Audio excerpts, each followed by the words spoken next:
Jesus' name. Àtúndúpẹ́ ní ìrọ̀lẹ́ yìí. Thank you once again this evening. Torí ìfẹ́ ńlá tí ẹ ní sí wa náà ló kó wa jọ síwájú yín gẹ́gẹ́ bí ọmọ. Your great love has gathered us unto yourself as children.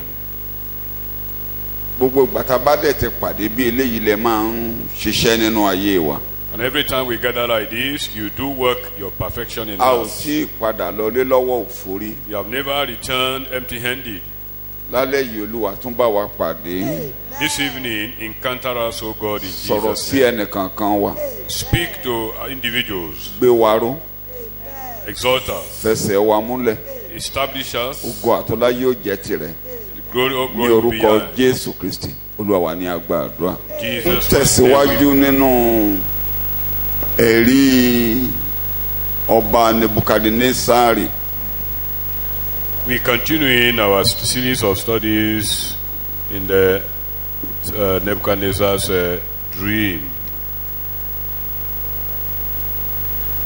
Àlá tó lá ló padà di ẹ̀rí. Ó ń jẹ́rìí níbi tí à ń kà yìí ni. Ó ń sọ ohun tó ṣẹlẹ̀ sí. Is a dream translated into testimony of what happened to him.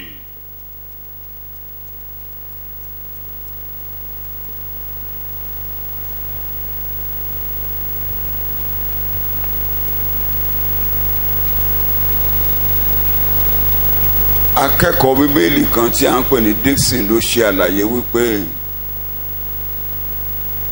tí Ọlọ́run bá lọ́wọ́ nínú ètò ayé ẹnìkan. A Bible scholar called Dixon said that if God is in action in anyone's life, Èdè tó lò bá Bíbélì mú pé á sọ àwọn ọlọ́gbọ́n ayé di wèrè. it will conform with the scripture that it will turn the wisdom of this world into foolishness. So nígbà tí Nebukadnezar pè gbogbo àwọn tó gbọ́n nílùú ẹ̀ kan wá bá òun yanjú àlá tó ń lá. When Nebuchadnezzar's wise men and astrologers came to settle the problem of his Bọ́n bá tiẹ̀ lè nightmare, ṣe é wọn ò ní lè ṣe é torí Ọlọ́run ló wà nídìí ètò yẹn. if they have been interpreting it previously, but because God is at the center of this program, they will definitely fail. Ayé ẹni tọ́lọ́run bá ti dúró tì àwọn alálùpàyídà ò rí nǹkan mú níbẹ̀ wọn ò rí kinní kan ṣe wọn á ṣe àṣetì bọ́n ń ṣe níbòmíì kò lè ṣeé ṣe tó bá ti dọ́dọ̀ ẹni yìí. Anybody that God is solidly behind, his life will neutralize every effect and plan and purpose of the soothsayers and astrologers. Bó ṣoògùn náà ń jà kò ní í ṣiṣẹ́ lọ́dọ̀ rẹ̀. Even if they try charm and magic, it will not Wọ́n ti lè do máa any harm to him. torí tó bá jẹ́ pé àwọn ọlọ́gbọ́n yìí tán bá ti ń kùnà lábẹ́ ìjọba gbogbo wọn ò ní máa lò wọ́n ti ń ṣàṣeyọrí rí ṣùgbọ́n lọ́dọ̀ Nebukadnesari àṣetì náà máa ṣe torí Ọlọ́run ló wà nídìí ètò ayé rẹ̀. These wise men of Babylon had been succeeding in the past, which was why this king was so confident in inviting them to give the interpretation. But because of Daniel and God's center program, they have to fail. No way. Ní gbogbo orílẹ̀-èdè kèfèrí àwọn náà ní gbogbo àwọn ọba ayé kódà àwọn ènìyàn nínú ayé àwọn ni wọ́n gbẹ́kẹ̀lé láti yanjú ọ̀rọ̀ wọn. Even the kings of the world and even unbelievers, the worldly people, depend on these wise men or magicians to settle their Ṣùgbọ́n kì í problems. ṣe ohun gbogbo náà máa ń rí ṣe. But they cannot solve all problems. Mo tiẹ̀ ní ìrírí kan kékeré. I have a little experience. It's a personal experience. Nígbà tí mo wà ní primary school, While in primary school, ìyá mi mú mi lọ ilé wòlíì kan. my mother took me to a Ó seer. pẹ́ kí n tó mọ̀ ìgbà mo wá ń gbàgbọ́ ní àwọn nǹkan tó ṣẹlẹ̀ ṣẹ̀ṣẹ̀ yé mi dáadáa. It was I was getting maturer that I got adequate understanding of my experience there. Ohun tí ìyá mi dẹ̀ ń wá káàkiri ojú wípé iná kan ṣoṣo yìí kó má kú. My mother was afraid because I happened to be the only child in her hand. Mo tiẹ̀ ṣe lábúrò ń gbà yẹn o ṣùgbọ́n wọ́n ti gbà yí pé àwọn èdè burúkú wà tán máa ń lò létí mi tí ò tiẹ̀ ṣe é sọ síta. Although I still have a younger one, I still had a younger one that time, but because being a male child, ọ̀kàrẹ̀. now they will not. He will not like me to go prematurely. Wọ́n máa ń sọ pé kí n má jẹ létí kan wọ́n á ń bi wọ́n etí eléyìí. I should not be so. I should not be the only person. Wòlíì wa ní kí n jáde. Now the prophet ordered me to excuse him. Pé kí n má jẹ́ kí n wọlé òun, kí n má jẹ́ kí n wọlé òun. That I should not be allowed to enter his house. Aṣá wa kúrò ń bẹ. When we departed there, Mo ní wòlíì ẹ̀ lé mi jáde ìyá. I asked my mother that your prophet said I should not enter. Ó náà sọ pé aṣọ funfun ni ká máa wọ̀ fún ọ. He said that the prophet said that I should be worn. I should continuously wear white garments. Màá bà nǹkan jẹ́ inú ilé yẹn kán má jẹ́ kí n wọ bẹ̀. Pé nǹkan á bàjẹ́ tí mo bá wọ bẹ̀. Ó dẹ̀ ń yanjú ìṣòro gbogbo wọn ṣùgbọ́n tí mo bá wọlé yẹn nǹkan tó wà lé yẹn á bàjẹ́. Ṣọ́lọ́run náà ń ké pè níbẹ̀ tí màá wá bàjẹ́. Mi ò gbàdúrà o, mi ò ka Bíbélì, mi ò tí ì rí gbàlà o. Mo ní mo wà ní primaries. So he said that if I've been allowed to enter, many of his charms will be spoiled. And then I didn't know anything. I was in primary school. When my mother and my father were discussing, I dropped. No, it didn't make meaning to me then. I only felt, why is this woman just taking me here and there? What am I bringing out? All other things he's been carrying, concussions and every other activities he has been carrying out for others, he couldn't do for me. If God is behind you, the enemy will fail concerning your life. So pátápátá. Absolute failure here. Gbogbo wọn ṣe lórí ọ̀rọ̀ Nebukadnessari. All the magicians failed. Torí ìka Ọlọ́run ló wà lídìí ètò ayé rẹ̀. Because of the fingers of God in Daniel's program. Ọlọ́run mọ̀ mo ti sọ fún àwọn Ọlọ́run mọ̀ lọ gbé Dáníẹ́lì jókòó tì í. God deliberately took Daniel to stay with him, to acquaint himself with him. Deliberately. Kíní kan ni ò yé wa. There are many things we are ignorant of. Ọlọ́run máa ń rán àwọn òjíṣẹ́ sí àwọn èèyàn. Ó mọ ibi tó máa ń mú ọkàn lọ tán ti lè ràn wá lọ́wọ́ láti dọ́run. Ó mọ. God knows where particular individuals could be helped by particular ministers to heaven. Ẹlòmíì á yẹrí fún ire yẹn. Some people will try to dodge it. And things will not go well where he or she has gone. Deliberately, God. Jẹ́ káwọn òjíṣẹ́ kan máa jókòó lérí ọ̀rọ̀ wa wọ́n máa ké àdàbẹ́ ni pé wọ́n ti le jù. Ẹ wo gbogbo nǹkan tó ń sọ fún Nebukadnessar títí délé ìgbà tá a bá débẹ̀ lẹ́yìn rí pé etí ẹ lé. God on many occasions do appoint some ministers to adequately take care of certain individuals. But look at how Daniel was, trying to assist this man, and yet he remained technically adamant. Ìkan nínú àwọn characters Bíbélì tí mo máa ń pè ní ọmọ ìrírí pé Nebukadnessari ò ṣe ọmọ ọ̀rọ̀, ẹ̀kọ́ ò lè yé tí ò bá ní ìrírí kò ní gbọ́n. Nebuchadnezzar is one of kings of experience. That this type of characters, they do not take to the word of God easily until they experience certain things. Àwọn ọmọ tó fẹ́ ní ìrírí náà máa ń ṣoríire at the end of the day. Torí ẹlòmíì á fẹ́ ní ìrírí tó dẹ̀ máa níyẹn àkóbá tó máa ṣe kò ní bọ́ nínú ẹ̀ láíláí. It's not all that always desire to have experience, practical experience with God, that do succeed at the end. Because some of them, it might be so harmful and painful. And some other one, the experience might fade away. It's very good to stick to the word of God. Experience is very great, but it could fade away anytime. The experience got by Jonah, he cannot exhaust. Yes, sir. Àìlọ́ ẹ̀ ṣé ìjì omi òkun ló ràn lọ́wọ́ ni. Jonah would have simply obeyed the voice of God by going to Nineveh, but look at him. He experienced terrible storm, disastrous storm, and eventually down to hell. ẹ In the tún wá belly of wò ó fish. ẹ lè máa sọ pé ó pàpà ṣe fẹ́ Ọlọ́run ṣùgbọ́n ẹnu la fi ń sọ ó dùn sọ ọjọ́ mẹ́ta nínú ẹja ọjọ́ mẹ́ta nínú ẹja òun gan pé bẹ̀ ní ọ̀run àpáàdì. His 3 days experience in the belly of the fish, likened to the depth of hell, weren't easy at all. Ọlọ́run kan mọ̀ọ́mọ̀ máa jẹ́ kó rí atẹ́gùn díẹ̀díẹ̀ mí bẹ̀ yẹn ni. God only allowed òun gan mọ̀ him to breathe ó wà in nùnà some ó wà nùnà certain gidigidi. oxygen there. He was actually in hell. It wasn't easy for him. Yàtọ̀ sí àìjẹun ọjọ́ mẹ́ta àìmomi ọjọ́ mẹ́ta. Apart from 3 days fasting and without water and food. Àwẹ̀ ọjọ́ kan ni màá ní kẹ́gbà àánú ṣọ́ọ̀ṣì tí màá máa ké pé ẹ mú mi o ẹ mú mi o ẹ mú mi o. Just a day of fasting in this church, I do hammer it to your hearing that you should take a lot of water. Tí mo àwa àtàwọn alàgbà tí a bá fẹ́ jọjọ lọ sí ọjọ́ mẹ́ta tá a máa ń ṣe lọ́pọ̀ ìgbà tó jẹ́ pé kòró jẹ́ káráyè ṣe mọ́ lákòókò yìí ṣe ni mo máa ń gbómi wá màá ní kán bá mi kó sachet water wá ẹ mú mi o ẹ mú mi o ẹ mú mi o ọjọ́ mẹ́ta péré. The 3 days program that I do have with my elders here, a lot of waters are always used. Ọjọ́ mẹ́ta kò sí omi kò sí oúnjẹ.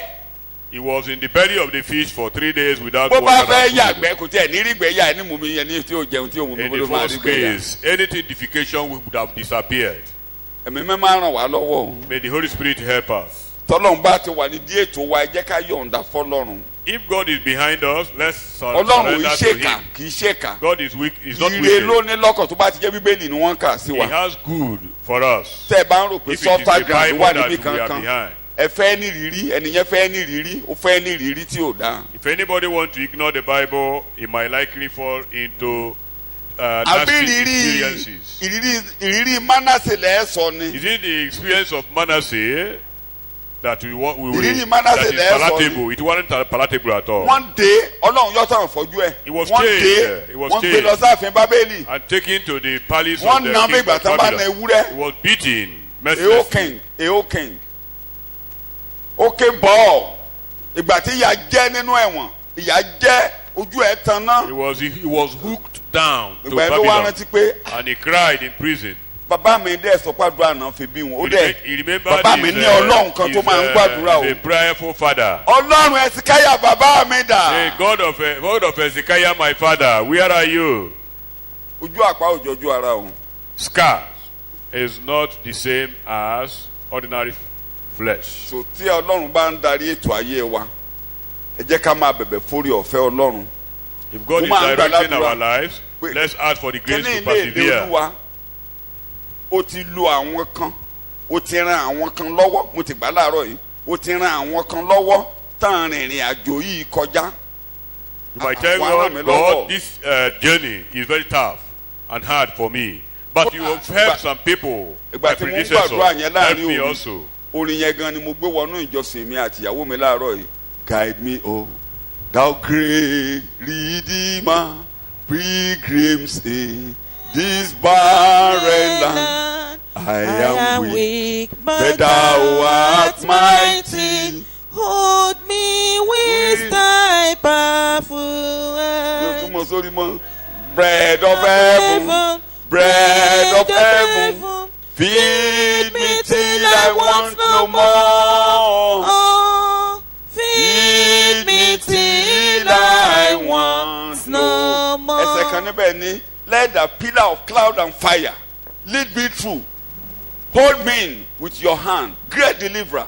Fi ọwọ́ agbára ńlá rẹ̀ dì mí mú kó mú mi làjá. Òun nìkan ló lè mú wa làjá. He's the only one that could see us through Tá a this bá débi journey. tó nira ká Go to bẹ the hard Ọlọ́run fún point. ìrànlọ́wọ́. Let's ask for help. Dípò tá a fi sọ pé a fẹ́ bọ́lọ́run ṣagídí. Instead of rebelling against God or suffering Ọlọ́run against la Him, máa bá ṣagídí. our God is beyond our headness.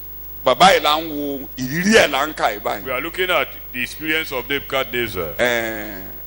Ọlọ́run á ràn àwa náà lọ́wọ́ o. The Lord will help us. Mo lọ́lọ́run á ràn àwa náà The lọ́wọ́ Lord o. will help us. Ẹni tí Ọlọ́run dẹ̀ máa mú wá yìí Daniel tí wọ́n mú wá sọ́dọ̀ ẹ̀. This Daniel that was eventually brought to him. Àwa náà akẹ́kọ̀ọ́ lára ẹ̀ wípé We also learn from ẹni him. bá tí Ọlọ́run bá ràn wá lọ́wọ́ láti máa dúró lórí òtítọ́ ẹ má yẹ pàápàá ẹ̀yin ọmọ Ọlọ́run ẹ má yẹ tẹ̀ lórí òtítọ́ o. If God helps you to stand by the truth, never you compromise. Please, no matter how. Wọ́n máa ń gbé èdè kan lẹ́nu àwọn àgbà látijọ́.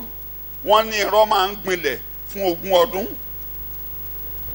Wọ́n lóòótọ́ máa bá ní ọjọ́ mélòó? Ẹ̀kẹ́pọ̀ ọjọ́ kan, just 2 minutes or 2 seconds. So, though lies or falsehood might, be blown up, but the truth overcomes in a second. Tí a bá ti lè dúró fún òtítọ́ ìrere, òtítọ́ Bíbélì, no matter the consequences, n tó wù kó dé, ká gbà pé ohun tí Bíbélì sọ ìlà fẹ́ gbé ayé wa lé lórí. If we can stand by the truth of the gospel, minding not the consequences. Ọjọ́ tọ́lọ́run kí mi lo èdè ọmọ mi pásítọ̀ mi kan, ọjọ́ tọ́lọ́run máa gbé wa sórí àtẹ, ọjọ́ ìpàtẹ ọjà, gbogbo àwọn èèyàn là á máa sinmi lé wa, tó máa wá wa, tó à fẹ́ rí wa, tó à fẹ́ ràn lọ́wọ́ wá sọ́dọ̀ wa, tí a bá ti lè dúró lórí òtítọ́. If we abide by the truth, the day of God's trade fair, intercontinental trade fair, Thank you. people will gather at you. They want to eat the made bread. Bí ẹni yìí bí orin ẹ̀hún àwọn akọrin mo farada ya àti rora mo fàyà rán dánwò. Bóyá wà ń lé tàbí wà lẹ́yìn okun ká dúró fún Kristi ká dúró fún ìrere. We should persevere and stand by the gospel, no matter how threatening or burdening or tough it might look like. Ẹ rí i pé nígbà tí gbogbo alálùpàyídà kùnà níbí. Remember when all the magicians failed here? Tí wọ́n láti wá There was a particular man wọ́n gbọ́dọ̀ wá ní. He was sought Ó for. wá lọ ní. He was sought for.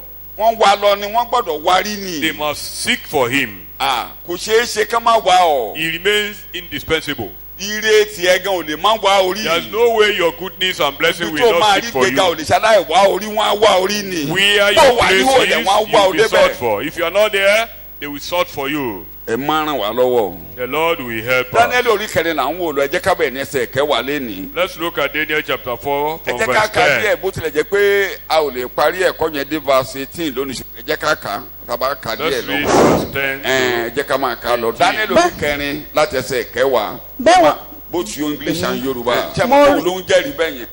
Nígbà tó ti rí bẹ́ẹ̀ Ṣásárì olórí àwọn òrìṣà.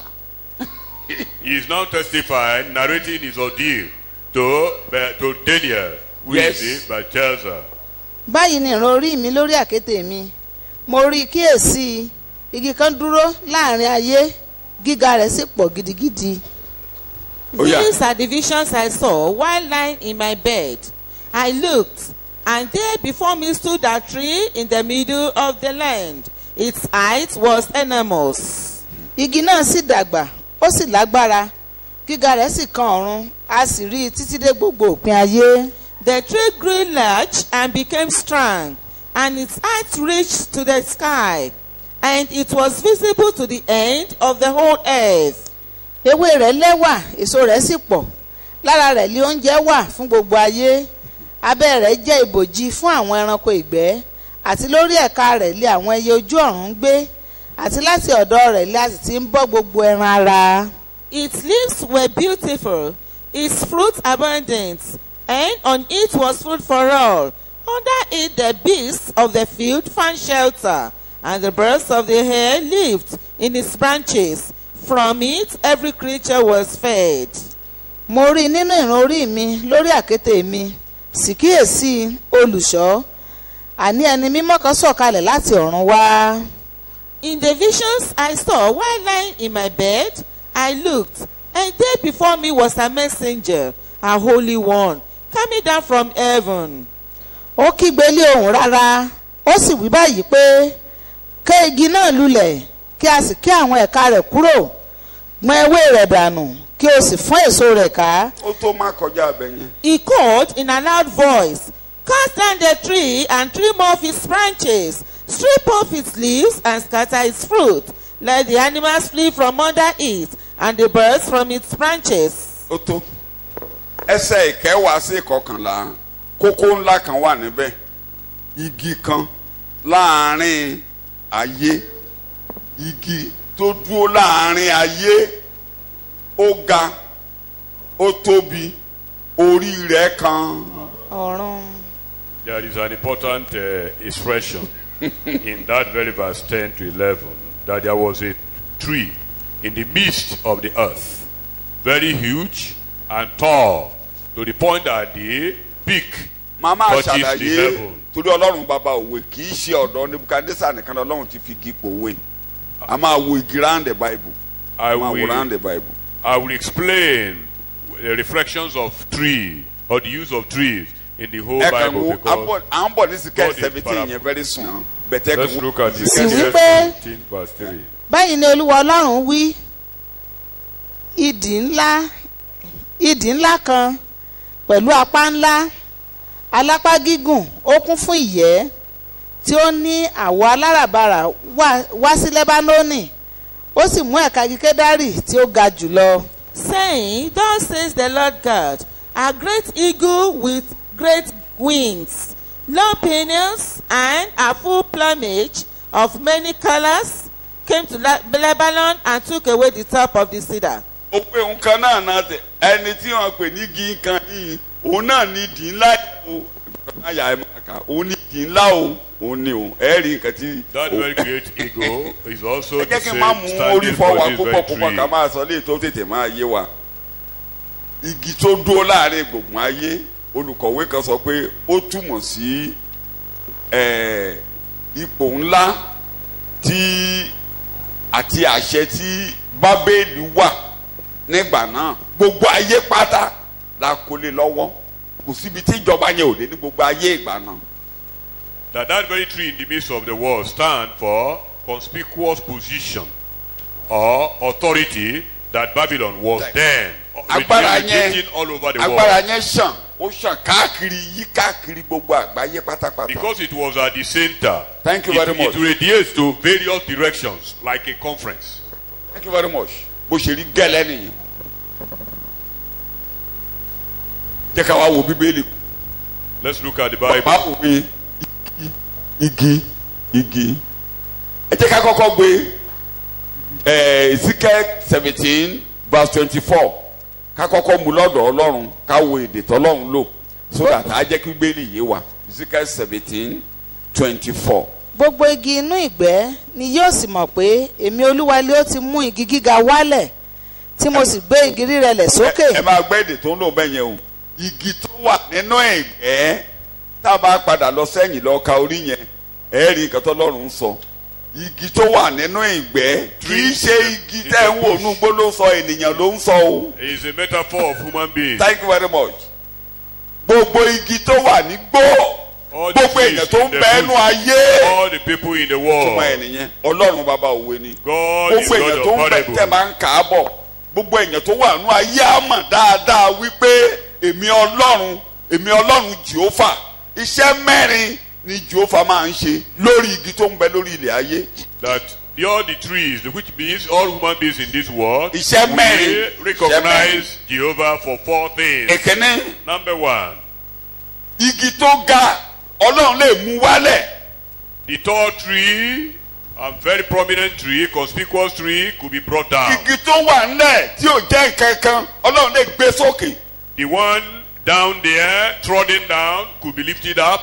tí mo Igi tó tutù rínrínrínrínrínrínrínrínrínrín Ọlọ́run lè jẹ́ kó gbẹ dànù kó gbẹ lórí òru. A blossoming tree could be made to dry up immediately. Ọlọ́run náà ètò rẹ̀ ni kódà bó ṣe ń ṣètò ayé gan nìyẹn láti mú igi gbígbẹ kó rúwé kó tanná kó gbèsò jáde kó gbòdòdó jáde. He could also make dry trees and leaves. Kódà òwe tó ń pa fún Ísírẹ́lì níbí nìyẹn.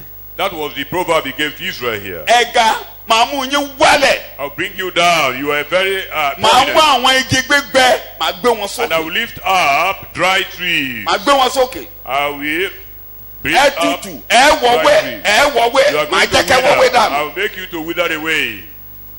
Egypt tẹ́ ẹ lọ tó ga lójú yín The màá Egypt gbé you are wálẹ̀. going that appears to Torí be prominent. wọ́n kó lọ sí I will Egypt. ridicule them because Ẹ̀yin they gan started to go wálẹ̀ to Egypt Egypt. tẹ́ ẹ lọ tó ga You lójú also yín will màá mú fall. wálẹ̀. I'll bring you ó down. tutù máa jẹ́ kó gbẹ It appeared agbẹ that lórí Egypt òru was refreshing and blossoming. èmi I will ẹlẹ́dàá cause it to ló dry. máa mú igi tí ò tó nǹkan kan máa sọ́ di ńlá And the unrecognized àwọn tó trees gbẹ I máa will jẹ́ make to kẹta náà become kan great. rúwé The one that appears to be great, I will Israeli cause to be trodden ó ń down. gbéraga sí mi mo ní You kó Israel, gbọ́rọ̀ ó gbọ́rọ̀ you are arrogant ó to me. tutù rírin wàá gbẹ You are blossoming. You are àwọn beautiful. orílẹ̀-èdè I will tí ó cause jẹ́ it to kankan àwọn dry. kèfèrí wàá rí nísìnyí máa gbé wọn sókè And other nations that appears to be nobody, máa gbé I wọn will sókè lift them up. máa jẹ́ kí n digi eléso jẹ̀wẹ̀nì Make them fruitful. wọ́n á digi eléso jẹ̀wẹ̀nì Make them fruitful. ẹ̀kọ́ yẹn là á kọ́ That's the lecture we should bàbá learn. wa bọ́ síbẹ̀ nígbà tó dénú ebéèrè orí tó dénú róòmù orí kọkànlá èmi When olùkà Paul bíbélì got mọ̀ to Hebrew, Romans chapter 11, tó ń pa òwe igi níbẹ̀ he was also giving parables of trees. aya kúrò nínú igi ólífì rere alọ́ ìwọ tó lòdì nínú igbó alọ́wọ́ sínú igi ólífì The rere. very acceptable and good olive was plucked out, and that one of Èmi the ni mo white yá olive kúrò. was mo engrafted. ya ẹ̀ka yẹn mo ya dànù I removed the branch, mo dẹ̀ wá lọ inú igbó mo lọ mú ẹ̀hànà tí ò ní túmọ̀ èmi mo lọ and I síbẹ̀ went má into the gbéraga o. bush. I brought in the wide olive branch and engrafted it into the sókè mọ ọkàn ọlọ́run tree. òwe ló ń pa. No, God is àwa God ni of igi tó ń sọ̀rọ̀ àwa ni We are igi the gbígbẹ̀ trees. We are the àwa ni dry igi tó wà ń We sàlẹ̀ are the àwa ones lẹ that hàn you nínú know gbóté don't pọ̀lú have rí it. fàásì. We are the wide. tí a bá wá dénú ìrere ẹ má Get to the gbéraga o gospel. Don't be proud. tí ẹ bá lẹ̀ gba Jésù ẹ ṣọ́ra If you are born yín o again, be ẹ má conscious. gbàgbé Don't bí forget. Paul ó ní ẹ̀yin kọ́ lóru He said you are not the gbòǹgbò bearer of the gbòǹgbò root. ló ṣe kéne It's the root that bears you. ẹ̀yin kọ́ lóru gbòǹgbò You are not the one bearing gbòǹgbò the lóru yín It is the root. bàbá ló mú sustaining you. igi tí ó tó tutù tó gbé wálẹ̀ The blossoming tree were brought down by God. àwa mú wọ tí ò jẹ́ nǹkan kan And you that Àwa were dúró nobody, we are engrafted. láti fìdí bíbélì múlẹ̀ pé máa pé ènìyàn tí The kì í word ṣe of ènìyàn God ní I will call those who are not my people àwọn tí my kì í people. ṣàyànfẹ́ máa pè wọ́n ní àná. Those who are not chosen, I will call them ọkàn Ọlọ́run fún ọjọ́ òní the heart of God for today. láti mú igi tó kéré igi tó wà lẹ̀ Bring láti little gbé sókè trees to become tó ń jó mọ́lẹ̀ tí a rò pé kò lè jẹ́ nǹkan kan láyé the trodden ọkàn down rẹ̀ trees fún ọjọ́ òní nìyẹn. are brought up to become prominent. ayé ló lè sọ pé ò jẹ́ nǹkan kan The word by ìbí saying rẹ nowhere. ìbí rẹ lè sọ pé gbogbo ìdílé yín ṣe ni wọ́n ń jó mọ́lẹ̀ Your background might ṣùgbọ́n ètò be Ọlọ́run ni pé withering. màá gbé ọ sókè But God intends to lift you up, màá gbé ọ sókè to lift you up. wọn ìrúwé ní eyín Nobody blossoms Ìlú in yóò your family, rúwé. even in your town, àdúgbò yín ò ìrúwé even your ibi place. tẹ́ ẹ ti wá wọn ìrúwé wọn ẹ̀ In the tanná wọn place ẹ̀ you come lẹ́ka from, nobody blossoms ó here, rúwé but you will blossom. ó tanná And you will, ó tutù rírin and amen. ẹ̀dá ẹ̀mí Ọlọ́run ló ń ṣe bẹ́ẹ̀ that is ìpinnu the ẹ̀mí nature of Ọlọ́run God. That is the plan and ẹ̀ka purpose ẹsẹ̀ of yẹn God. ẹ̀ka kó yé yín kẹ́yìn náà lọ Read bẹ́ẹ̀ that verse very well, understandably. 24 Ezekiel 17:24 you are reading gbogbo igi inú ìgbẹ́ ni yóò sì mọ̀ pé èmi Olúwa lé ó ti mú igi gíga wálẹ̀ tí mo ti gbé igi rírẹlẹ̀ sókè tí mo ti mú igi tútù gbẹ tí mo sì ti mú igi gbígbẹ rúwé sọ bẹ́ẹ̀ màá rúwé lọ́dọ̀ rẹ Olúwa. màá rúwé lọ́dọ̀ rẹ I will Olúwa. blossom, O Lord, in your ṣé ẹ rí presence. ètò Ọlọ́run mo máa ń sọ ẹ̀yin tẹ́ ń sọ pé wọ́n Plan fẹ́ of jẹ God. ẹ̀yin lẹ ní problem Ọlọ́run tọ́lọ́run bá ti wà nídìí ètò èèyàn Ọlọ́run ẹlẹ́dàá If God the Creator is behind your kì plan, í your program, dọwọ́ boṣù ẹ̀ jẹ́ He will publicize you. ó ní gbogbo igi inú ìgbẹ́ yóò mọ̀ All the trees in nígbà the tọ́lọ́run bá bush ti will know. pọ́pọ́lí ọ̀rọ̀ rẹ gbogbo ayé ni yóò mọ̀ When God will intervene in your case, the entire world kì will í know. fọwọ́ bò kọ́mọ́ rí Nobody can cover it. Ọlọ́run á publicize ẹ ní amen. ó tutù amen. ó rúwé amen. gbé ọ sókè gbogbo amen. igi inú igbó yóò mọ̀. And all the trees in this Amen. world will know. gbogbo igi inú gbọ́ yóò ṣe kí ni yóò The mọ̀ trees in this Amen. world ẹlẹ́dàá will ló ń know. ṣe They will know. èmi ẹlẹ́dàá ló ń ṣe I, the Creator, that ẹ̀yin náà do ẹ̀dọ́wọ́ that. tẹ̀ ìrere ẹ̀dọ́wọ́ tẹ̀ ìrere Go and look at the story. publicity ní ìrere ariwo ni Ọlọ́run aláriwo ni God heralds pé o gbọ́ ìrere that you Pọ́wọ́ Ọlọ́run wọnú hear the ayé ẹ̀. gospel. òun don't fear Má bẹ̀rù. apostoli ti ṣẹ̀kọ́ lọ́jọ́ Sunday o ti ní kẹ́ má bẹ̀rù abẹ́ ẹ̀gbọ́ lọ́jọ́ Sunday You are told on Sunday not to fear. agbọ́ abẹ́ ní kẹ́ má bẹ̀rù You are asked not to fear. tó bá gbàgbé ó láwọn ìṣòro tó ní wọn á jẹ́ kó harden heart yẹ ọkàn á le wọn á mọ́kàn rẹ̀ jíìpì tó ní lè bẹ̀rù kankan mọ́ abẹ́ ìgbọ́nú ẹ̀kọ́ God will harden your heart and strengthen you to become highly unmovable, courageous. So kó o rò pé bóyá ẹnìkan wá dayé ẹrú nínú ìrìn àjò lọ́sọ̀rọ̀. Think that someone can thwart the God's program for your life. It's not possible. You don't want people to know that you are promoted. They should not know that you've given birth to a child. If you have 2 or 3 or multiple, the whole world will know. Bó ṣe ń fi ṣùkú di gbogbo family planning tó ń ṣe ni a máa tu ni bó ṣe ń ṣe la máa fail Ọlọ́run tí jókòó tí ẹni. If God is behind you, all preventives will fail. Ayé ilé ẹyọkàn ló fẹ́ bí ìwọ ló sọ pé ó fẹ́ bí ẹyọkàn Ọlọ́run nù máa mú igi gbígbẹ máa mú rúwé ó rúwé sọ bẹ́ẹ̀ máa rúwé.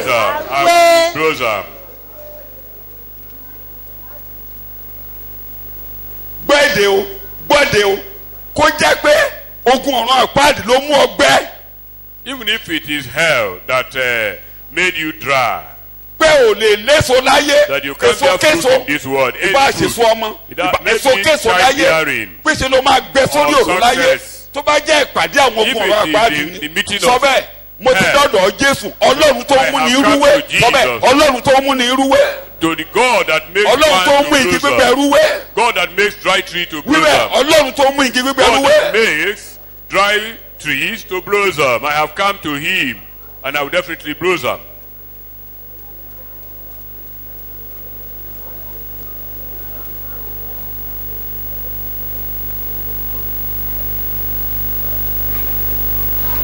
Jésù Olúwa wa.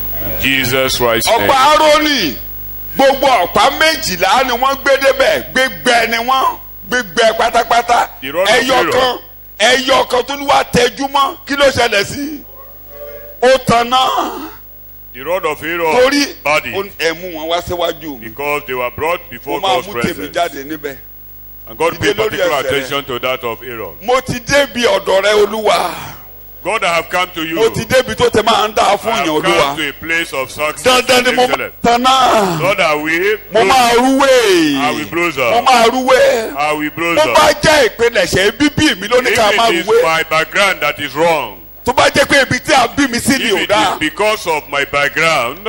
Tó bá Jésù ló ṣèpàdé yẹn. And if it is the devil. Ìbá jẹ́ ènìyàn ló sọ̀rọ̀. Or any pronouncement of man. Mo dé ọ̀dọ̀ rẹ bàbá. But I have come to you. Mo máa mú igi gbígbẹ rúwé. He makes dry trees to blossom. Igi tó rẹlẹ̀ wá gbé sókè. The one down you lift up. Gbogbo igi igbó yóò mọ̀. And every tree in the bush gbogbo ayé yóò mọ̀. The whole world we know. Gbogbo igi igbó yóò mọ̀. All the trees in the bush we know. Kí wọ́n ló mú know. igi tútù igi gbígbẹ wá mú igi gbígbẹ rúwé. You made dry trees gbogbo ayé yóò mọ̀. Blossom. The whole world we know. We bear witness and they congratulate me. Jésù Kristi Olúwa wa ní agbàdúrà. Amen. Jókòó ìsọtẹ́lẹ̀ tó ń ṣe lọ́wọ́lọ́wọ́ lónìí nìyẹn. That's the prophecy that is fulfilling. Gbogbo ẹ̀yin orílẹ̀-èdè gbogbo kèfèrí. Israel was technically edged out. Tí ẹ bá ti gbọ́ ìrere. To concentrate on the Gentiles. Ọjọ́ ìgbórísókèrè. If you hear the gospel. Ọjọ́ ìgbéga yín rèé. Uplift. Ọjọ́ tẹ ẹ rúwé rèé. The time you are going to blossom. Dandan ni èmi náà ti dé o bàbá. Fortunately I have come, O Lord. This is the day the Lord has made. And this is the day the Lord has made. Ọjọ́ tí wọ́n Ọlọ́run dá rèé. The day you have made. Pé kí n tanná. For me to létí tanná wo tanná. Enlightening how we blossom.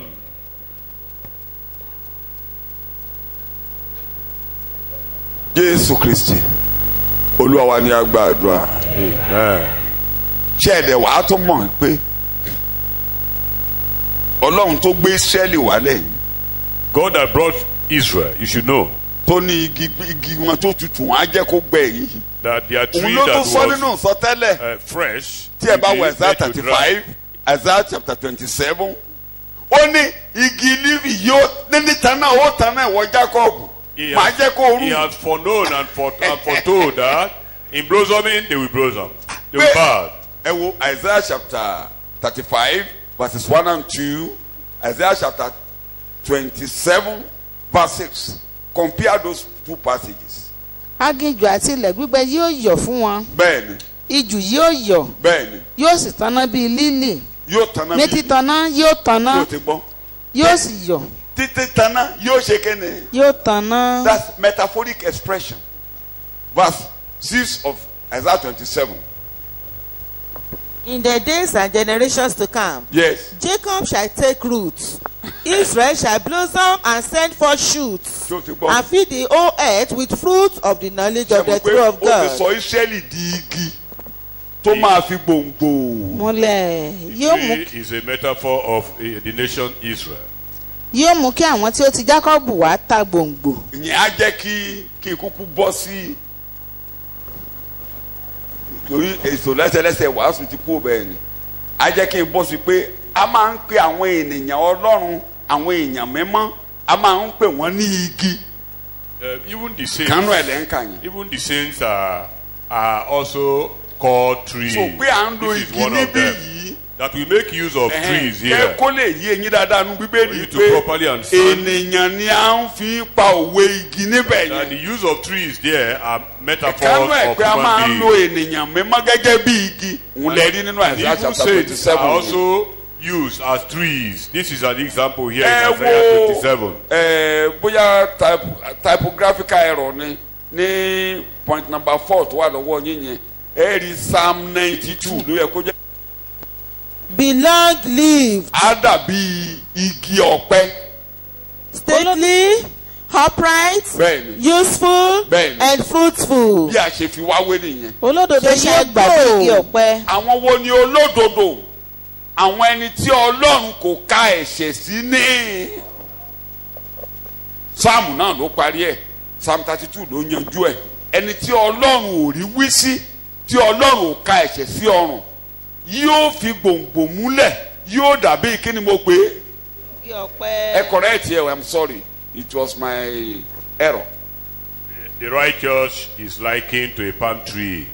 That somebody that God doesn't impute sin upon, whom God has cleansed his sin, So is jẹ́ kí likened to a Jésù palm tree. wá sọ́dọ̀ Jésù láì ṣe kankan. What you need to do is to come to Pé mi ò him. lè rárá mi lọ́wọ́. Tell him you are Mi ò lè helpless. dáborí ẹ̀ṣẹ̀. I cannot Mi ò overcome lè dálé sin. ayé gbé. I cannot live Mi ò successfully dẹ̀ here. fẹ́ parun. And I don't want to perish. Mi ò fẹ́ kí dá ìdájọ́ rẹ lọ sórí ayé I mi. don't want your judgment to come Mi ò upon fẹ́ kó me. o dá mi lẹ́jọ́ I don't rárá. want you to judge me. Mo mọ̀ pé Ọlọ́run ní ìdájọ́ ni I know ọ́. you are a righteous God. Ọlọ́run olóòótọ́ ni ọ́. And you are a faithful Mo yẹ God. fún ìdájọ́ má dá mi lẹ́jọ́. I merit Má pa mí run. condemnation, Má but jẹ́ I ń don't parun. want to perish. I don't want Tọ́lọ́run to fẹ́ perish. gbọ́ lẹ́nu ẹ̀ òjò That's yẹn lọ. what God expects from you. Tó bá ti gbọ́ yẹn lẹ́nu ẹ̀. If God hears that Mo from ń sọ màá you, máa sọ ní gbogbo ibi pé kò dìgbà tó sọ pé mo jalè mẹ́wàá mo bó sọ yẹn ò dẹ́ṣẹ̀ o ṣùgbọ́n mo tó ń retí lọ́dọ̀ ẹni pé mi ò fẹ́ gba ìdájọ́ lórí ẹ̀ṣẹ̀ tí mo ṣe iṣẹ́. not until you begin to itemize your sins, which we believe you can never comprehend.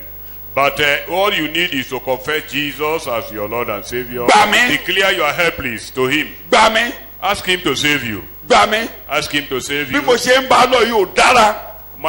My tempo, the way I move now, is Ìrìn not àjò tí good. mo ń rìn lọ yìí ò lè ràn mí lọ́wọ́ débì kankan. My journey currently Kì í cannot ṣe help bẹ́ẹ̀ me. yẹn ṣe máa ń lo ilé ayé ni mo ṣe ń lò The yìí. way I use my life is abnormal.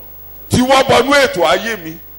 Interfering in my own life. Bó o bá ń gbọ́ mi lálẹ́ yìí. If you hear me tonight, O lè rọra sọ yẹn níṣẹ́jú you méjì. can say that in 2 minutes. Ntọ́lọ́run máa sọ ọ́ dà ní mò ń kà yìí o. God will translate your life into these Ìyẹn mo fẹ́ kà glorious sí ọ létí níbi positions. yìí o kó lè yí ọ dáadáa. O mo fi ní kó o ṣe yẹn dáadáa That's why I láti say mọ you should ọkàn do rẹ wá. that so that you get yourself integrated. Olúwa and acquainted with Jésù God. olùgbàlà. The Lord Jesus, Mo dé sọ́dọ̀ I rẹ have ní bàbá. come to you, please. Wá túṣe. Wá túṣe. Make me again. Wá túṣe. Make my life. Wá túmọ̀. Come and make me. Sọ mí di tìrẹ. Make me die. Mi ò lè rárá mi I lọ́wọ́. can't help myself. Má jẹ́ kí n bá ṣìbá láṣìbò lo ikú dànù. Don't allow me to continue in this Ṣubú confusive sílẹ̀ form. ò lè gbé mi dẹ́rù o. This very my mode of life cannot take me to heaven. Dá sí ọ̀rọ̀ ayé mi Intervene bàbá. in my life. Ní orúkọ Jésù ni mo gba àdúrà. Jesus Christ's name, I pray.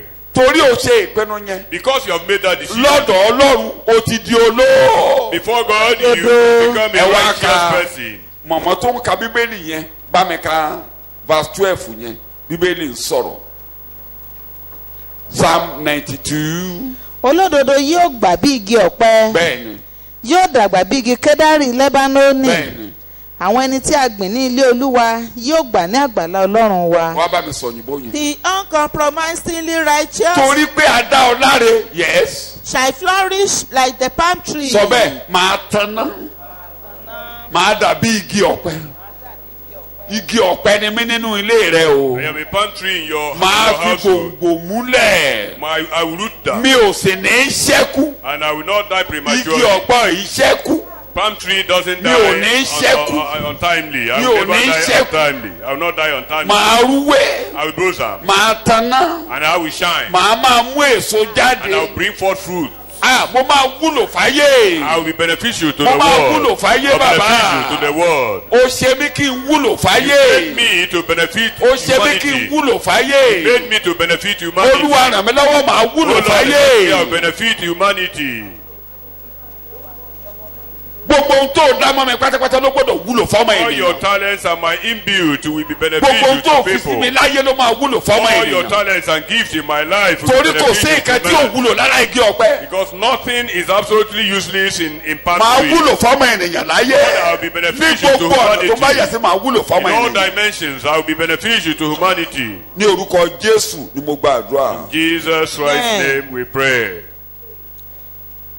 Like the palm tree, be long-lived, stately, upright, useful, and fruitful. ṣọ́ọ̀tì gbọ́. They shall grow like a cedar in Lebanon. ẹ̀mí mẹ́mọ̀ ti lẹ́bánọ́nù yẹn mo mọ̀ pẹ́ dáadáa. àwọn tó wà lọ́hùn lè mọ lẹ́bánọ́nù mi ò mọ̀. The Jews can Ṣùgbọ́n eléyìí- have a good definition of Lebanon. But I am familiar with palm tree in our tropical area here. mo ti jẹpo lénìí. I've eaten palm oil today. bó o jẹ wàá jẹ lálẹ́ àbí mo parọ́. As Bó ni there's wọ́n ti no way mú you jáde? will not partake of Ew. palm oil. o ti gbálẹ̀ òlé lónìí bó o gbà wàá gbà You have lálẹ́. swept your house with brooms from palm tree. ìgbà tí ilé bàbá àlùkò tó ṣí ní apá kan ṣí ní ṣòkù. When Pa Aluko's roof was, See, our part of carpenter it was can blown look. off, and carpenters were àwọn there. igi àgbọn tí wọ́n fi ṣe léyìn nígi ọ̀pẹ tó fi ṣe léyìn ó dúró pa lílé tán ti kàn tipẹ́tipẹ́tipẹ́ a ò pààrọ̀ igi yẹn. The splitting Ó wà bẹ́ẹ̀ planks dé sí. of palm tree used to roof the house Ó wà bẹ́ẹ̀ was dé still sí. as strong as ever when the carpenters Kódà- mounted it. àwọn olè gan tún jí lára páànù ọlọ́wọ́ tó wà bẹ́ẹ̀ torí páànù ọlọ́wọ́ yẹn gbà kan ṣubú ni. The Bàkàtúbù ni, kì í roofing bá- sheet of those igi days yẹn dúró pa. were very strong. ẹ lè fi lé tán àwọn ilé tó wà ní rádàbà gbogbo tán ṣẹ̀ṣẹ̀ wà ń tà yẹn ẹ wò mí ó yẹ kó ti wó kó lè wó ẹ lọ wò igi ọ̀pẹ ni wọ́n fi ṣe igi ibẹ̀ tán fi kan lé igi. Most of the ancient buildings in town were roofed with splitted planks of palm tree. a tún máa ń dàpẹ̀ lára rẹ̀ àbáyé dàpẹ̀ lára rẹ̀ You also see palm Ew. wine that made the heart merry. àmọ́ ń dàpẹ̀ lára rẹ̀ Palm wine from palm tree. gidigidi bí a ṣe sọ yìí o lè gbéyàwó láwọn ibì kan láì gbẹ́mu. Even in the recent time, there are some tribes that you cannot successfully get married there bá lò ní without mú. kegs of palm wine. wọ́n á gbowó ẹ̀mú lọ́wọ́ ẹ̀. If you don't want to physically bring it, Wọ́n á you gba collect owó money, ẹ̀mú and some will lọ́wọ́ ẹ̀. not even collect wọ́n á money ní àti mọ̀ pẹ́ than sí ẹ̀ palm bẹ̀tà wọ́n á wine. gbowó ẹ̀mú lọ́wọ́ ẹ̀. You collect money for palm wine. wọ́n ti gbà yí pé àṣẹ ìgbéyàwó ò dùn láìsẹ́ mu. They believe without palm wine, the marriage will not be as it is expected. wọ́n á tẹ̀ máa yan bíbélì fún ẹ pé They will even be quoting Bibles for you. wáìnì ni wọ́n lò ní Cana Galilee That ẹmu even làwọn in ń mu Cana níbí of ẹmu Galilee, làwọn ń mu Jesus níbí. changed water to wine.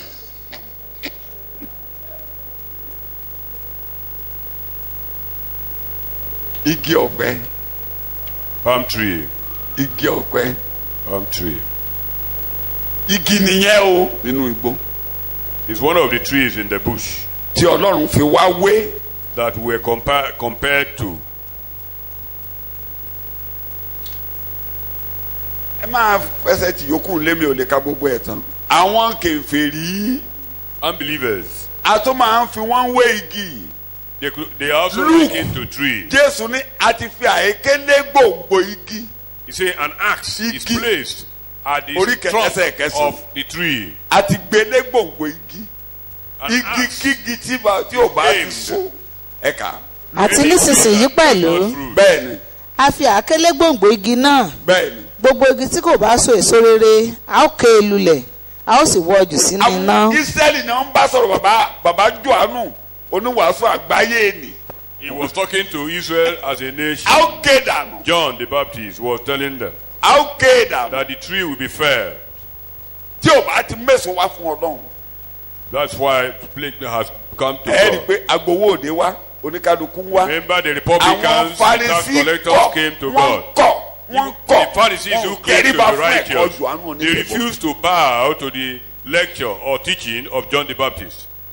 Ó ní àìké ti dé gbogbo igi o. Say an axe has been aimed Kì í ṣe àárín gbòǹgbò tí at the root of the tree. tí gbòǹgbò la máa gé igi It's náà going to dànù. be cut down. Olúwa ò ní ké yín dànù. May the Lord not hew Ìsí down. ayé aláìgbàgbọ́ nìyẹn. Psalm That's 37 unbelievers. verse 35 jẹ́ ń lo méjì ẹ máa kà yòókù lé. Psalm 37 verse 5. fi ọ̀nà rẹ lé olúwa lọ́wọ́ Bẹ́ẹ̀ni gbẹ́kẹ̀lé pẹ̀lú bẹ́ẹ̀ni òun ó sì mú un ṣẹ bẹ́ẹ̀ni yóò sì mú òdodo rẹ jáde bí ìmọ́lẹ̀ bẹ́ẹ̀ni àti ìdájọ́ rẹ bí ọ̀sán gangan. bẹ́ẹ̀ni. Commit your way to the Lord. Roll and repose each care of your load on him. Trust, lean on, rely on, and be confident, and also in him, and he will bring it to pass. And he will make your right uprightness and right standing with God. Go Amen. forth as the light. èmi ti rí ènìyàn búburú Bẹ́ẹ̀ni ẹni ìwà ìkà ẹsẹ̀ 35 thank you very much. ó sì fi ara rẹ̀ gbilẹ̀ bí igi tútù ńlá. Ẹsẹ̀ karùn-ún lẹ́ ń kà sí mi létí ó ṣẹ̀ṣẹ̀ kábi tí mo ní kẹ́ ẹ̀ kà ní ẹsẹ̀ 35 mo ní kẹ́ kà bóyá ẹnu mi ló dẹ̀ pé márùn-ún ẹ má bínú. èmi ti ń rí ènìyàn búburú ẹni ìwà ìkà ó sì fi ara rẹ̀ gbilẹ̀ bí igi tútù ńlá. I have seen a wicked man in great power and spreading himself like a green tree in its native soil. Ìyẹn ni bàbá ti sọ níbi tí a kà ní Ezekiel 37 pé irú igi tútù bẹ́ẹ̀ máa jẹ́ kó gbẹ. It's one of the trees that God will fell or uproot or cause to dry. Tí ó ń gbinlẹ̀ tó tutù rínrín Blossoming. èmi Olúwa ló máa ń jẹ́ kí irú igi bẹ́ẹ̀ gbẹ. I, God, is Àwọn èèyàn capable búburú of tó ń making gbinlẹ̀. such a blossoming trees to dry up. Tí Bíbélì ní ẹ má wò pàkọ́ wọn o. The Bible says, don't imitate them. Tí Psalm 73 mo gbé wọn ká ilẹ̀. I place them on slippery ground. Irú igi bẹ́ẹ̀ agbẹ́ dànù. Such trees will dry up. Kódà àkòrí Psalm 37 gan nìyẹn. Ẹ má ṣe lára wọn o. Don't fret. Don't covet them. Má ṣe lára wọn o. Don't run after them. Má jẹ́ káyà rẹ já pé orí wọn kó wọ́n ń gbinlẹ̀ o. Don't be moved Èmi by Ẹlẹ́dàá their ló máa ń mú apparent igi tútù success. gbẹ. Wọ́n á gbẹ lórí I òru. will make them to dry while living. Èmi nìkan ló máa ń jẹ́ káyé èèyàn rúwé. I am the only God that makes one Ẹ jẹ́ kí life yẹn to kalẹ̀ nínú closer. ọkàn yín. Ìrere Kristi ló máa ń jẹ́ kéèyàn rúwé. The gospel of Christ Ẹni bá makes ti one kó to bẹ́ẹ̀ closer. orí ilẹ̀kílẹ̀ ló wà ó máa gbẹ lórí òru. Anyone that derails will dry up. Á gbẹ dànù. He will dry up. Ẹni gbẹ lórúkọ Jésù. May you not dry Amen. up in Jesus' name. Ẹ máa ń wo pàkó aláìgbàgbọ́. Please don't go after unbelievers' Ẹ má lè lifestyle. jẹ́ káwọn ọmọ yín wọnú igbó lọ bí kèfèrí. And don't allow your children to derail into the bush like Ẹ wo unbelievers. gbogbo àwọn ọmọ fọ́nà ẹtí nísìnyí báyìí nísìnyí ẹ rí wọn bọ́ Look ṣe at all these boys Yeah, ọmọ ọdún méjìlá. in Yahooism oníkálukú and báyìí ti swindling. ẹ ṣọ́ra yín Be careful, please. àtẹlẹ táwọn ọmọ kan ti ń ṣe báyìí tó ti ń wà And àárín the wa one that some of the orúkọ tó ń children pè are ó ti ń doing wà àárín now, wa báyìí tí you will wọ́n not ń lọ miss. iṣẹ́ wo náà ń ṣe iṣẹ́ wo ni wọ́n ń ṣe ń bẹ wọn ò bá nìyẹn ṣiṣẹ́ which work are they Iṣẹ́ wo doing? náà Do bá they yẹn do, ṣe? do they Tán do fi any owó. work for someone? Do they do anything kó o tó to be powó sold? wà á ṣiṣẹ́ Before you collect money, do you have something to iṣẹ́ wo ni sell? wọ́n ṣe You have something to ṣé sell. wọ́n bá àyàn kọ tíṣìṣì ni. Do they assist people in writing their dissertations? Mo sọ níbí ní ọjọ́ kan nínú ẹ̀kọ́ níbí náà mo ti ń ṣàlàyé pé àwọn ọmọ kan wà nígbà tí ìwé ń bàjẹ́. There are some people when education tọ́gà bá ń started kọ nóòtù ní dwindling. school wọn ò ní kọ nóòtù. If the lecturer gives kí tó notes, kò they will lẹ́nu write iṣẹ́ ló notes. ti ríru wọn. Before I retired, I saw some. wọ́n á fún àwọn ẹgbẹ́ wọn They lówó. will give money to àwọn their ẹgbẹ́ wọn á bá colleagues, wọn kọ nóòtù. and their colleagues will write ẹjọ notes for ọmọ tó them. bá yàn kọ nóòtù ṣé kò ṣiṣẹ́. Anybody Ó that lẹ́tọ̀ọ́ writes láti notes for gbowó another for others láti gbowó has náà. done a job that need pay. ó ti wà láyà institution báyìí. He is also in higher institution now. àwọn kan wò ráyè ṣe assignment yẹn. Some don't even have time to do àwọn ẹgbẹ́ assignments. wọn kan bá wọn lọ sórí Their kọ̀ǹpútà wọn á colleagues ṣe. will go into the wọ́n á dẹ̀ internet gba owó. and gbowó ẹ̀. do it for them and collect money. kì í ṣe nàìjíríà ní káàkiri It's àgbáyé. all over the world. àwọn kan wò ráyè ṣe Some don't have time. project tó ń kọ fún thesis yẹn. Even their project wọ́n máa bá wọn kọ́. thesis, wọ́n á bá wọn ṣe research ẹ̀ all wọ́n will á be written for kọ́. wọ́n them. ṣe tá àti fún ẹ ní dọ́là. they are ready Iṣẹ́ to nìyẹn. give you any amount, even hard currencies. iṣẹ́ nìyẹn. That is work. You've done something. ṣùgbọ́n fífà tí àwọn ọmọ yẹn lọ ń ṣe yìí. But the other swindling techniques being used by your children, má bínú o ibi tó bá mọ̀ wé mọ́ mo máa sọ̀rọ̀ mọ́ ibi tó bá mọ̀ wé mọ́ mo máa sọ̀rọ̀ mọ́ torí ìwé tèmi kéré gan ayé ti lajú ju ibi tí mo dé mo kàn gbìyànjú I'm only struggling to insert my feet kí ni ìran yín to lọ́wọ́. help this generation. iṣẹ́ wo ni wọ́n ṣe. Which job do they do? wọ́n á gbélé o. They will replenish. wọ́n lè gbélé o. They might replenish. wọ́n á gbẹ dànù ní o kì í ṣe pé o. Eventually they will dry up. wọ́n á gbẹ kì í ṣe pé o. They will dry up. àtàwọn eléyìí tó lọ ń ṣoògùn tó ń ṣe àbújá yìí. And those who Ẹ máa are wò wọ́n involved o. in rituals, ẹ máa wo o. continue to watch. a dáa fún yín o mo lá dáa fún yín o. It shall be well with you. kódà èmi àrùn gbogbo ìdílé dànù. There are some that will ruin the entire torí family eventually ó lè fìyà ìṣògùn. because he might go further into using the mother for a dẹ̀ rituals. celebrate burial ẹ̀. And he will celebrate a the celebrate burial ẹ̀ funeral dáadáa service àwọn ló of the dẹ̀ mother. lò ó. And he was the one responsible for the death. agbélẹ̀ àtùtù. To replenish ṣùgbọ́n and ọlọ́run máa blossom. mú igi tútù agbẹ́dànù. God will make the tree to dry up. bẹ́ẹ̀ igi gbígbẹ lónìí But the dry one that tó appears to so be mọ́ dry jésù today, lónìí èmi ẹlẹ́dàá jẹ́ kó clinging to tutù. Jesus, I will make him to blossom. a ti fi àìkélé gbòògbò igi. For the axe is aimed igi at tí ò bá ti the mú root èso of the ìgbàlà tree. jáde Any kíkẹ́ la ó tree ké that dànù. doesn't produce salvation will be hewn down. mo ń ṣe àlàyé yìí kó lè yé wa wípé bàbá òwe ló ń pòwe tó fi igi God of Proverbs torí igi using kan láàrin tree igbó kí n tó lọ síbi kí n tó máa tú ẹ̀kọ́ ìrírí bàbá lọ. jésù lo èdè kátà ò lè ṣaláì fẹnu kàn. Jesus used a statement as well. torí mo máa fẹ́ kẹ́kọ̀ọ́ bí eléyìí yé wa dáadáa. nínú luke 23:31 nígbà tí à ń jẹ jésù níyà tó darapọ̀ mọ́ wa nínú ìyà. luke 23:31. nítorí bí wọ́n bá ṣe nǹkan wọ̀nyí sára igi tútù kí lẹ ó ṣe sára igi gbígbẹ. kí ni jésù rí fáàsì ń bẹ̀ yìí. ṣẹ́ẹ̀kọ́ ń yé wa. níbẹ̀ yẹn ó yé wa dáadáa pé igi tútù wo ni wọ́n ń ṣe nǹkan burúkú sí. èé o gbogbo àwọn yòókù kí ni wọ́n jẹ́. igi gbígbẹ. èé o. Jesus was the fresh tree, while every other human being remained dry. tá ò bá jẹ́ kí jésù fọwọ́ kàn ẹ́ kó orúwé igi ìdáná ní gbogbo èèyàn ìrọ̀rùn àpáàdì igi ìdáná jésù ò lẹ́ṣẹ̀ òun nìkan ló tutù kò mọ ẹ̀ṣẹ̀ rí kò dá ẹ̀ṣẹ̀ rí a ò rí àrékèrèkè lẹ́nu rẹ̀ igi tútù pátápátá. Only Jesus is the fresh tree, while other human beings remain igi ìdáná dry. They are igi meant ìdáná for consumption. igi They are ìdáná meant ìrọ̀rùn for àpáàdì burning. a dẹ̀ fó gbogbo èèyàn yẹn jẹ́ And he was tormented kí a lè sọ igi gbígbẹ di tútù. that dry trees might be made to blossom. má jẹ́ kí ìyà jésù dasán lórí ayé rẹ o. Don't frustrate the death of Jesus. ètò ọlọ́run ni pé kó o tutù. God intends you to be fresh. ètò ọlọ́run ni pé kó o rúwé.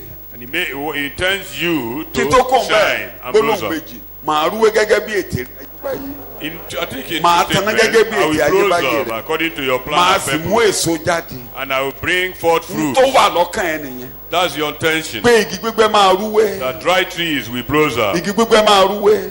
The dry Igi tree gbígbẹ á will tanná. blossom. Dry tree will blossom. Ní orúkọ Jésù Olúwa wa ni mo gbàdúrà. Torí ire mi. Olúwa ló wà. Sọ bẹ́ẹ̀. Ògo mi yóò yọ owó tàná. Ọ̀rọ̀ mi á ṣeéṣe á dára fún mi. N tá à ń wí níbí yìí ní pàtàkì ni pé What are we saying here? ibi tá a kà yìí Where we've read. ó ń fi bí ìjọba Nebukadnesari bó ṣe tóbi tó, bó ṣe lẹ́wà tó, bó ṣe lọ́rọ̀ tó, bó ṣe ní agbára tó, bó ṣe gbinlẹ̀ tó, bó ṣe jẹ́ wípé gbogbo ènìyàn lábẹ́ ọ̀run ló ń jẹun lábẹ́ ìjọba rẹ̀. Actually, the capturation of that tree here represents the exceeding prosperous splendor of the kingdom of Babylon. The height, the exaltation, the glory, and the extension of that very kingdom. N tó wà lọ́kàn Ọlọ́run tó yẹ kéjọba yẹn jẹ́ fáyé là ń kà yín. Actually, what it was in the heart of God for the kingdom to the whole world was what we are reading. Àárín gbùngbùn ayé ló wà tí àṣẹ àti agbára rẹ̀ ń káàkiri gbogbo orílẹ̀-èdè àgbáyé. It was actually at the Oriental Middle East of the whole world, then at the center of the whole world. Ẹ tiẹ̀ wo Ezekiel 31 kẹ́ jẹ́ kí n yọ̀ yẹn kà ń bẹ̀ kí a tó lọ sí Ezekiel 31 verse 3. Ẹ jẹ́ ká ka òwe tó wà ń bẹ̀ yìí. kíyèsí àwọn ará Assyria ní igi kedari ní Lebanoni tí ó lé ẹ̀ka dáradára tí ó sì síji boni tí ó sì ga ṣóńṣó orí rẹ̀ sì wà láàrin àwọn ẹ̀ka bíbò. Behold, Assyria has cedar in Lebanon with frail branches and with forest-like shade and of high stature, and its top among the thick boles. The waters nourished it, the deep made it grow tall. Its rivers round about its planting, Igi kan ni wọ́n fi ń júwe Assyria yẹn o. Ẹ máa kà lọ. sending out its streams to all the trees of the forest. Nígbà tóun náà tẹ́jọba ẹ tóbi bọ́lọ̀ ń ṣe ṣèjọba Syria là ń kà ń bẹ̀ yẹn. Ó yá. Omi sọ ọ́ di ńlá, Bẹ́ẹ̀ni. ibùgbé ga sókè, Bẹ́ẹ̀ni. ó fi àwọn odò ńlá rẹ̀ yí oko rẹ̀ ká, Bẹ́ẹ̀ni. ó sì rán àwọn odò kéékèèké rẹ̀ sí gbogbo ìgbẹ́. Bẹ́ẹ̀ni. So Gbogbo it tẹ́ ẹ kà fell- bẹ́ẹ̀ yẹn òwe ni o. Gbogbo àwọn nǹkan tó ń jáde nínú ìjọba Syria tí a rán lọ ṣe mọ̀ pé Assyria ló bà ayé Northern Kingdom jẹ́. You notice that all those expressions there are symbolic of certain activities that happen under the kingdom or dynasty of Olú ìlú Assyria ní Nineveh. Assyria. Overtook the northern kingdom, and the capital city is Nineveh. Ṣé ẹ mọ̀ pé nígbà ayé Jónà wọn ò pa Nineveh run wọ́n pàpà parun ó tóbi gan ṣe ló wó kẹ́yìn. Remember that during the time of Jonah, they repented, and that generation repented, and it wasn't destroyed. But eventually, they went back to idolatry and provoked God. Tó bá They were lọ ka destroyed. ìwé Nahumu ẹ rí bí a ṣe wó Nineveh mọ́lẹ̀. You read the prophet Nahum, you will see how Nineveh was destroyed. Ẹ máa kà á lọ. Nítorí náà a gbé gíga rẹ̀ sókè ju gbogbo igi ìgbẹ́ lọ, Ṣé ẹ rí bẹ́ẹ̀ yẹn? ẹ̀ka rẹ̀ sì di púpọ̀. Òun náà tóbi nígbà tiẹ̀. So it towered higher than all the trees of the field. Olúwa mú ọ̀gá o. Amen. Olúwa mú ọ̀gá o. May the Lord promote Amen. Ọlọ́run nìkan ló máa ń ṣe o. you. Only God does that. A máa débẹ̀ nígbà tá a bá ń bẹ́kọ̀ lọ. We get there eventually. Mọ̀tẹ́ bá ti ń ga iṣẹ́ máa ronú pé But if ta ló wà God makes you nídìí? to Ta ló mú mi prosper, débì? Má always gbàgbé o. remember and be conscious of the person that brought you to that Màá point. máa sọ. I'll keep on Torí saying àmì ilé that tá a sọ kẹ́yìn, because àmì you ilé tá a don't know gbọ́ the kẹ́yìn. last message. Àmì ilé tá a gbọ́ kẹ́yìn. And the last message to Máa say, pàtàn léra ẹ lórí bó o ṣe débi tó wà yìí. Always remind yourself of how God brought you to kì í this ṣe point. iṣẹ́ ọwọ́ rẹ ló gbé It's not débi your tó wà. handiwork. ẹnìkan ló tanná sí ọ àwọn kan lọ Ọlọ́run lò sí ọ agbéraga God used some tó máa people panu to ló you. máa sọ pé apádà ara òun ló débi. It's somebody only ló the sọ proud that can somebody boast of some his own people effort. made you some people made you. Àwọn kan ló sọ ọ́ dà nǹkan tó dà lónìí o, bó o fẹ́ bó o kọ̀. even àwọn tẹ́ ẹ rò pé bóyá wọ́n wicked yẹ wọ́n wà lára àwọn tó sọ ọ́n lọ tó dà. Even including those who appear to be so harsh and wicked to you, God used them to bring the total man yóò bá out sọ of pé you. adánilóró kí náà ló ṣe. ó fagbára kọ́ ni. Because àwọn áńgẹ́lì Ọlọ́run ló dá even those olóró. who appear to torment you would have trained you and make you very strong àwọn in this áńgẹ́lì Ọlọ́run jungle. ló dá olóró yìí. They are To slow down. a typical angel of God that made you to be so thick in this bíbélì wilderness. kan péré àtúmọ̀ rẹ̀. gbogbo àwọn tó dìde lórí ọ̀rọ̀ Joseph All that rose up against Joseph. wọ́n wú ayé ẹ̀ mọ́lẹ̀ àbí wọ́n gbé Joseph sókè. wọ́n gbé They sókè. attempted to destroy him, but God àwọn ló used gbé them débi tó dé. to promote him. They were the one that God used to lift him up. gbogbo àwọn tó dìde lórí Jacob ló gbé Jacob débi tó dé láyé. All that were instrumental in attacking Jacob helped to make him. David kò lè jẹ́ ọba tó pẹ́ títí tíjọba ẹ̀ pẹ́ títí tí ò bá lanu wà tí ò bá tètè sọ. David would not have a very refined mind for kingship if it weren't his tussle with yàtọ̀ Saul. sí pé ó ní ìtumọ̀ sí Mèsáyà ó ló kọ́ ọwọ́ mi ní. ogun. But in that case, he developed a very military ó arsenal, ṣe ẹsẹ̀ very mi military bí. strength, ẹsẹ̀ àgbọ̀nrín. and made him strength to fight in any battle. ẹ̀yin náà mọ nǹkan tí Sọ́ọ̀lù fojú ẹ̀ rí. You could remember what Saul made him to pass through. Saul made him the mightiest king in Israel. Ọba Sọ́ọ̀lù ló máa òun fúnra rẹ̀ ló ó bójútó Dávidi o. Ìrànlọ́wọ́ Sọ́ọ̀lù ló jẹ́ kó di nǹkan tó tán dà. bá sọ pé ibo ni Dáfídì ti túbọ̀ ráyè kọ́ ìrẹ̀lẹ̀ tínú ẹ ti tutù tó mọ̀ bá ṣe ń ṣèjọba ọ̀dọ̀ Sọ́ọ̀lù ni. Òun rorò. David learned humility and human approach relation with the people through the training he underwent under Saul. wọ́n ní nígbà tí Paul ń kọ̀wé àbí tí bàbá Pétérù ń kọ̀wé sí ìjọ Paul náà kọ́ Pétérù kọ́ ẹ lè wà lábẹ́ àwọn alákòóso tó jẹ́ òróró tó jẹ́ ìkà. Peter told us that you might be under ní ẹ̀kọ́ tí wọ́n. terrors as leaders. nígbà tó ń bá àwọn láyé òwò ẹrú ni And that ẹ̀yin time ẹrú was the time onígbàgbọ́ of slave tí ẹ wà ní abẹ́ òróró. You believers that are ẹ slaves, ṣe wọ́n jẹ́jẹ́. you are probably bought with Ọlọ́run ló money. máa máa ràn yín lọ bẹ̀. God is there with you. Don't retaliate equally. sòun tó jẹ́ lónìí Whatever you are today, ènìyàn ló wà nídìí òrò tó rò ń ṣe kéde.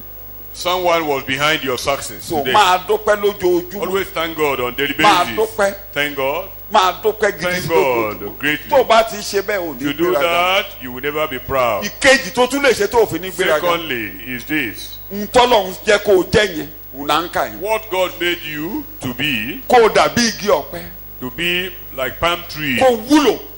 to be beneficial. lu ayé ẹ̀ fáwọn ẹlòmíì. Use your life for others. lu ayé ẹ̀ fáwọn ẹlòmíì. Use your life for wúlò others. wúlò. But be tó o beneficial. bá ti wúlò wàá gbéraga. If you are not beneficial, you'll be proud. wàá gbéraga. You will definitely be proud. wàá gbéraga. You will be proud. tó o bá ti ní ọkàn ọpẹ́. You don't have tó o thanksgiving lè spirit. appreciate nǹkan kéékèèké tí àwọn ènìyàn ń ṣe sí ọ. You cannot wàá thank gbéraga. God for the little things people contribute wàá to máa your rò life. pé ìwọ You will be nìkan ló proud. pọ́n jù láyé. You will always see Kódà, yourself as the holiest on gbogbo earth. ẹni tí ìbáràn lọ́wọ́ wàá sọ wọ́n di wèrè. So even those who would have helped you, you turn them to be mad. ètò Ọlọ́run fún ọjọ́ òní God's plan for today kí igi gbígbẹ kó tutù is that dry trees will become kó rúwé and blossom kó mú èso jáde and bring forth fruits, kí ayé jẹun lára rẹ̀. so that the world will feed from you. kí n tó parí ẹ̀kọ́ kábẹ̀ yẹn mi ò tí ì kà tán mi ò tí ì kà tán Let's continue the reading. ká ẹ̀ là ń kà 3 mi ò kà tán má jẹ́ nǹkan jù gbogbo ẹyẹ ojú ọ̀run kọ́ ìtẹ́ wọn nínú ẹ̀ka rẹ̀. tí ò ń gbọ́ àti lábẹ́ ẹ̀ka rẹ̀ ní gbogbo ẹranko ìgbẹ́ bí ọmọ wọn sí. bẹ́ẹ̀ni. àti lábẹ́ òjìji rẹ̀ ní gbogbo àwọn orílẹ̀-èdè ńlá ń gbé. bẹ́ẹ̀ni. All the birds of the air nested in its boughs. All the beasts of the field gave birth under its branches. All the great nations lived in its shade. bẹ́ẹ̀ni gbàgbé. You will not forget. nígbà tí Senakeribu dé Juda ó ti parí northern kingdom yìí. When Sennacherib came ó to rán Judah, ìránṣẹ́ ẹ̀ pé ọba sent his ńlá that the great king ta ló is talking. ṣe mọ̀ pé ó kọsẹ̀. He stumbled. ó níbi téèyàn ti lè kọsẹ̀. There are points where you can stumble on God. má gbéraga sí bíbélì o. Don't be proud against the má man. gbéraga sẹ́ni àmì òróró Ọlọ́run No, o. proud má against kọsẹ̀ o the má minister. kọsẹ̀ rárá. Don't stumble. ó tó bá fẹ́ ṣe fáàrí lọ máa ṣe fáàrí ẹni tó If ti you bá want to ṣe. be proud outside God, Nínífẹ̀ẹ́ kọsẹ̀ lára Júdà ó kọsẹ̀. did ó he lè stumble on Judah? ẹ tún lọ wọ ọba tó wà lórí ìtẹ́ nígbà tó kọsẹ̀. Look at even the king, ó jẹ́ Sennacherib. ọba tí ò mọ nǹkan kan jọ lọ́hùn tí òfin kankan rú gbàgbọ́ ẹ̀. he happened to crash with a king that depends solely on God. ó dáwó kan wò kan. He fell flat. ó lóun lọ́ba ńlá. Say he was the great king. Ẹ̀sáyà nìkan lọ sọ fún pé ìwọ la máa fi kọ nímú.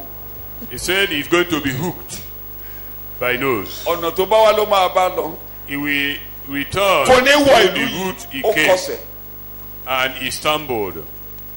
ó gbàgbé pọ́lọ́run ló sọ òun di ńlá. He had forgotten that God has made him great.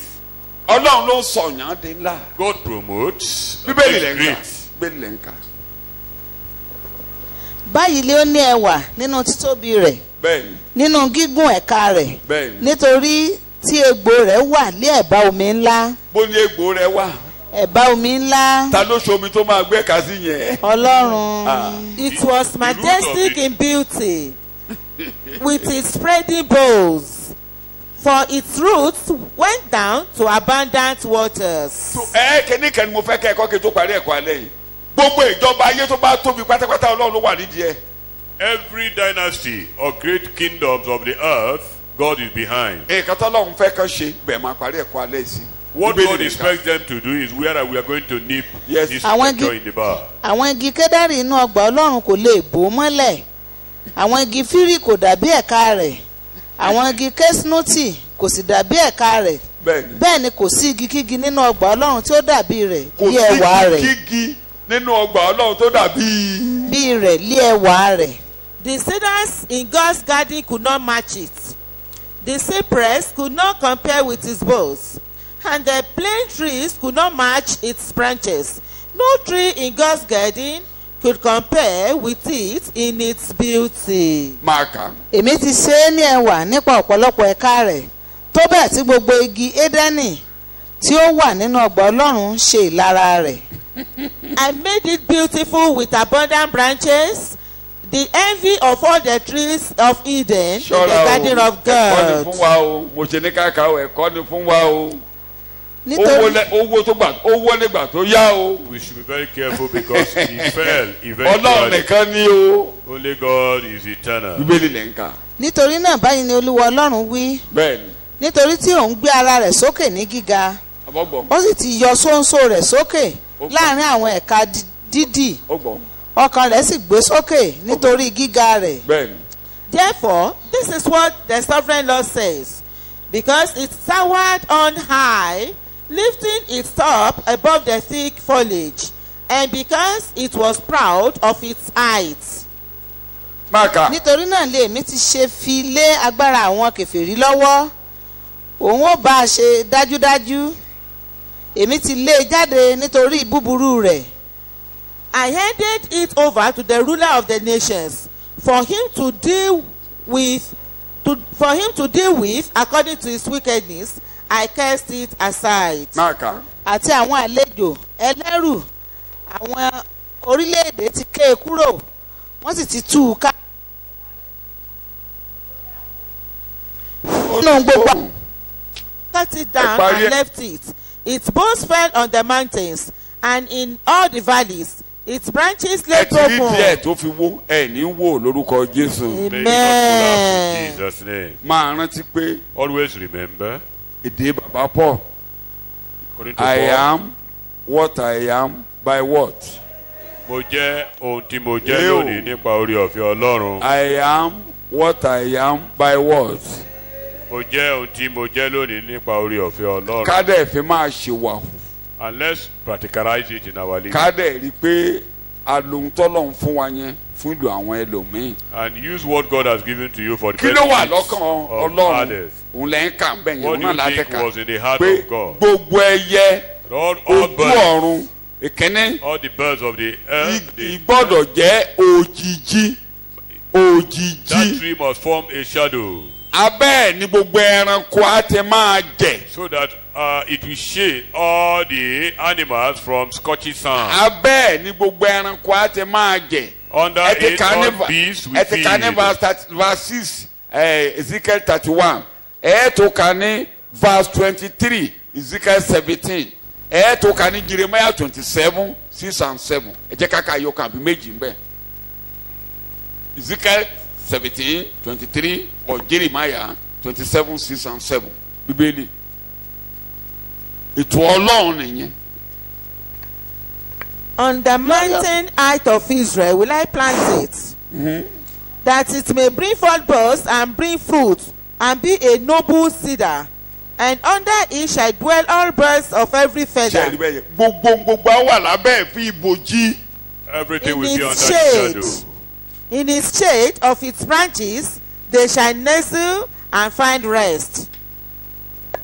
N tó wà lọ́kọ́ Ọlọ́run là ń wò là ń kà á lọ yẹn o tí màá Lọ- parí ẹ̀bẹ̀ mo fẹ́ parí ẹ̀kọ́ alẹ́ yìí. lórí òkè gíga ti Ísírẹ́lì ni èmi ó gbìn sí, yóò sì yọ ẹ̀ka, yóò sì so èso, yóò sì jẹ́ igi kédárì dáradára. Lábẹ́ rẹ̀ ní gbogbo ẹyẹ onírúurú ìyẹ́ ó sì gbé, nínú òjìji ẹ̀ka rẹ̀ ni wọ́n ó gbé. Ẹ bọ́ sí Lamentations chapter 4 verse 20. Lamentations chapter 4 verse 20. The breath Amen. of his nostrils, the anointing of the Lord our King was taken in their snares. He of whom he said, under his shadow we shall live among the nations. Ísírẹ́lì Ọlọ́run fẹ́ kí Ísírẹ́lì tóbi kí gbogbo ayé wà ní abẹ́ ẹ̀ka rẹ̀ ṣùgbọ́n atúkà ní Jeremiah fi ń ké tó ń sọkún níbí. God expects Israel to be so great and dominate the entire world. But unfortunately, they were dispersed and went into diaspora. That was why Jeremiah was lamenting. Ẹ Here, kíyèsí èdè tí mo fẹ́ lò yìí ìkan mẹ́rin look at these four tó wà lọ́kàn Ọlọ́run issues or fún words ìjọba. for the kingdom. God's Ayé. intention for Ìkejì tọ́lọ́run bá ti dúró ti ẹnìkan tó gbọ́wọ́lé if God is behind tó ń anybody, ṣiṣẹ́ ìgbàlà nínú ayé rẹ̀ working out salvation tó in his gbé life, sókè láyé lifting him up in Ọlọ́run his work, béèrè nǹkan mẹ́rin lọ́wọ́ God rẹ̀. requests for four things from him. Gbogbo ìjọba tọ́lọ́run bá dúró tì láyé Every kingdom God Ọlọ́run is béèrè behind, nǹkan mẹ́rin God lọ́wọ́ expects wọn. Ó four ń things béèrè from- pé kán mú èso jáde He expects them to produce fruits. kán jẹ́ àpò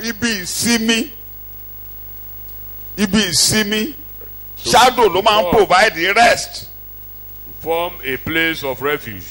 ibi àbò A place of refuge. A tó o bá lò ó pavilion. gba Jésù If you say you are born again, tí ayé ò lè súnmọ́dọ̀ rẹ if the people cannot Yẹra approach rẹ you, wò. examine yourself. pípú àwọn olórí burúkú àwọn tí ara ní wọ́n gbọ́dọ̀ lè dọ́dọ̀ rẹ You're fortunate to Kán rí come to you ìtura, kán sì- and be refreshed. wọ́n gbọ́dọ̀ rí èso jẹ lára rẹ must get, oúnjẹ godly oúnjẹ fruit wọ́n gbọ́dọ̀ from rí you. èso jẹ lára rẹ The more bí wọ́n ṣe ń rí time, èso tẹ̀mí náà máa rí èso ti ara spiritual jẹ. and physical fruits must be given. to ìjọba tó wà láyé The ètò one Ọlọ́run ní ká government. fún aráàlú lóúnjẹ. them. It is the intention of God for them to give kí ni the Nàìjíríà ṣe ń seed to pariwo people. lọ́wọ́lọ́wọ́ báyìí. Why is à Nigeria ń kẹ́ shouting? oúnjẹ tẹ́lẹ̀ ṣùgbọ́n eléyìí tí ó jẹ́ kára ni wá báyìí ní ààbò kí ni mo pè é. Now, before we had Abo. food, but now Ew. no security. Ààbò. No oníkálukú bẹ́ẹ̀ sí security. ń sọ pé à ń lọ lé o à ń lọ lé o People à started ń lọ lé o. protesting and making Tí, move eh, for secession. Ọlọ́run nìkan ló lè dá sí ọ̀rọ̀ à ń lọ lé yìí o. Only God could intervene concerning this Kí ni mo pè? disintegration. ọlọ́run ló lè dá sí i. Eo. ọlọ́run ló Only lè dá God sí could i. stop this fragmentation. Àwọn tó ń káàkiri ìpínlẹ̀ Yorùbá yìí. These people touring the Yoruba, the southwest now. Fídíò kan wà lórí WhatsApp mi ẹni tó sẹ́ndì ẹ̀. There was Torí mi a ò particular mi ò video sẹ́ndì on kan the WhatsApp. kí n tó sẹ́ndì kan máa wádìí. Somebody sent it Mo to me. kàn ká mo rí. I read Mi ò dẹ̀ it ní sẹ́ndì ẹ̀ sẹ́nibọ̀dì. and I'm not sending it to anybody. Mo wá ránṣẹ́ sẹ́ni yẹn pé And I asked the person. can this thing be true? Is it true? I asked mo wá bèèrè lọ́wọ́ rẹ̀ pé ṣé lóòótọ́ ni ṣé kìíní ilé ìjó Ó ní òótọ́ gbogbo tó sọ activities yìí. wọn làwọn ń wọ́ọ̀ṣì ní London níbi tí wọ́n bá ṣẹ́ dé gbogbo ibi tí wọ́n ti bá separatists kìíní wọn dé United Nations wọ́n ní wọ́n ti fẹ́ dé last stage wọ́n lé lè tán ṣe náà ń wọ́de yìí wọ́n ní ṣe àrí pé ọlọ́pàá ò dí wọn lọ́wọ́ kán máa wọ́de ọlọ́pàá máa support wọn kán wọ́de nítorí wọ́n ti gba àṣẹ wọ́n níjọba mọ̀ sí òde tá ń wọ̀ yẹn. That àbí kí náà ń pè that the government is aware of their campaign and seminars here and pé wọn ò there. lè yọ wọn lẹ́nu That they can't trouble them pé wọ́n ti gbàṣẹ. because they received Kódà, authority. àyàmẹ́jà nígbà tán from ya the máàpù Western world. Nàìjíríà I was afraid wọ́n ya when máàpù the Nigerian Nàìjíríà map was wọ́n ní floated wọ́n ní Fúlàní ti lọ tipẹ́tipẹ́ wọ́n ní wọ́n ti lọ ọ̀rẹ́dì that the Fulanis have wọ́n gone láwọn already. gan mọ̀ pé wọ́n ti lọ That they have gone already. wọ́n ní yẹn kọ́ ló wọ́n ní wọ́n ti lọ ọ̀rẹ́dì wọ́n ní wọ́n ti lànà lọ sí Níjẹ̀ wọ́n ní wọ́n ti lọ. That they have gone already. Ọlọ́run nìkan ló lè dá sí. Only God could intervene. Wọ́n ya gbogbo south jọ sọ́nà kan. The Àwọn video east, south, east, south, southwest, southeast, south. wọ́n kó dúdú àjọ sọ́nà kan wọ́n kó àwọn kan ní middle belt jọ sọ́nà kan wọ́n gbogbo Then the Kwara Oduduwa, Kogi the wọ́n ti kó middle wọn Yorùbá belters, and so on. The group there. wọ́n ti pín Nàìjíríà sọ́nà mẹ́rin Nigeria had been splitted into four. wọ́n ní Fúlàní perhaps, ti lọ that Fulanis are gone. ọ̀nà márùn gan middle belt kan dá dúró Middle belt, láwọn Benue kankan yẹn àwọn Yorùbá Fúlàní lọ they never go with the Oduduwa Fulani. dádúró. They Oduduwa. gbogbo south east yẹn pátápátá wọ́n kó wọn jọ pọ̀. Then the southeast together. ọmọbìnrin yẹn dẹ̀ ń sọ ó ní wọ́n ti dé last stage ó ní kò sí Say ìjà ó ní things has wọn ò gone to ní the já last ìbọn stage. kan That ẹnikẹ́ni nobody ò will ní shoot kú. any gun. wọ́n ní ilé yá That is a final stage. Everybody Ọlọ́run nìkan seceding. kí ni mo kọ. Only God can intervene. ẹ gbọ́ lónìí tán bá ní kán ṣe referendum lónìí If referendum is to be Nàìjíríà adopted lónìí today in lójú èyí tó mọ̀ kán ṣe Nigeria, referendum that lónìí should pé Nigeria be ṣé ká máa lọ disintegrated. àwọn tó máa dìbò fún Nàìjíríà àtijọ́ ẹ pọ̀ o. Those who will vote for unity will be highly infinitesimal. yẹ̀yẹ́ ni wọ́n fi Tinubu àti Àkàndé ṣe lélẹ̀ tán sọ They lánàá made wọ́n ní jest Tinubu of méjà wọ́n lòun ló and, kérò jọ wọ́n ló méjà torí ara ẹ̀ torí pé ó fẹ́ jẹ president Nàìjíríà Tinubu was only after wọ́n ní Aso kò wá Rock. fún wọn.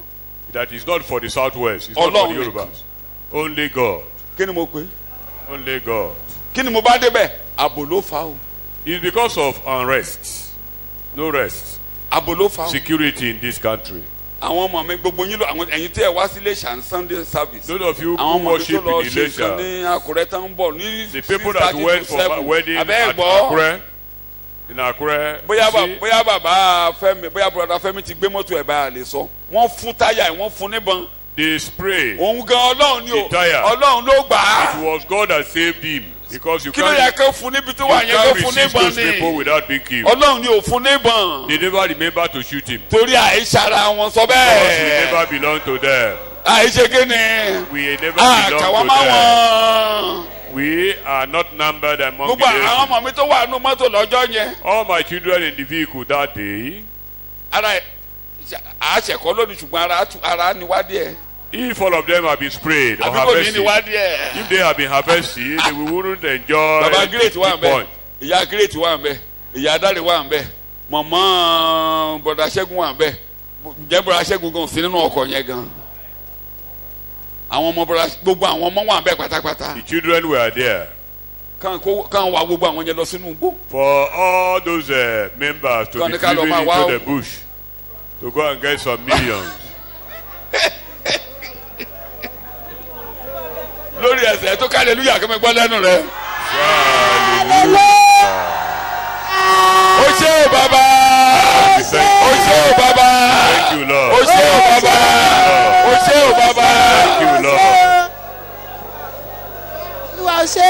Amen.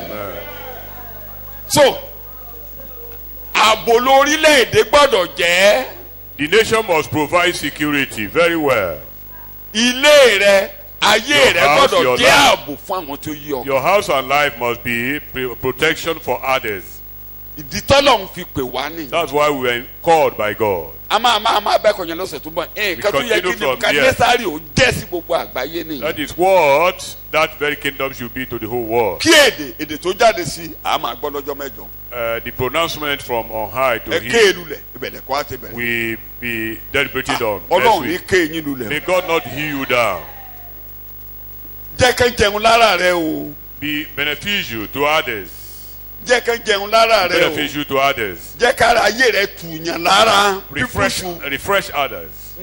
O gbọ́dọ̀ ní ẹ̀rí pé o tu ni lára. Make sure you refresh Kò sí bó o others. ṣe jẹ́ o gbọ́dọ̀ tu ni lára. O gbọ́dọ̀ tu ni lára. Anywhere you are, O gbọ́dọ̀ tùyàn refresh lára. others. Refresh others. Kò sí bó o ṣe jẹ́ tó o lẹ́bù tó máa fi tu ni lára. You can't tell me that your life is devoid of gifts Kò to sí bó o refresh ṣe jẹ́ others. tó o gbọ́dọ̀ tùyàn lára. No matter the situation, Don't you be have the depending gift on to people. refresh You are others. depend on God. People should depend on you too. Depend on God and things will flow out of you. Bó o ṣe ń sinmi lé Ọlọ́run, àwọn èèyàn náà gbọ́dọ̀ sinmi lé ọ. O yìí ṣàtọrọ jẹ. You are not a beggar. Sọ bẹ́ẹ̀ o yìí ṣàtọrọ You are jẹ. not a beggar. ìṣàtọrọ Ọlọ́run jẹ́ gbé ọ kalẹ̀ bí igi God tútù. establishes you Igi as tó a gbẹ kó tree di tútù. so that dry Ó tree máa will become tutù. refreshed. You Amen. Ó máa ga. will Amen. Ó máa God will lẹ́ka. exalt it. Ó máa Amen. gbé You will sọ̀kalẹ̀. spread Amen. and you will blossom. Ẹ jẹ́ ká gbàdúrà Let lórúkọ us Jésù. pray in Jesus' name.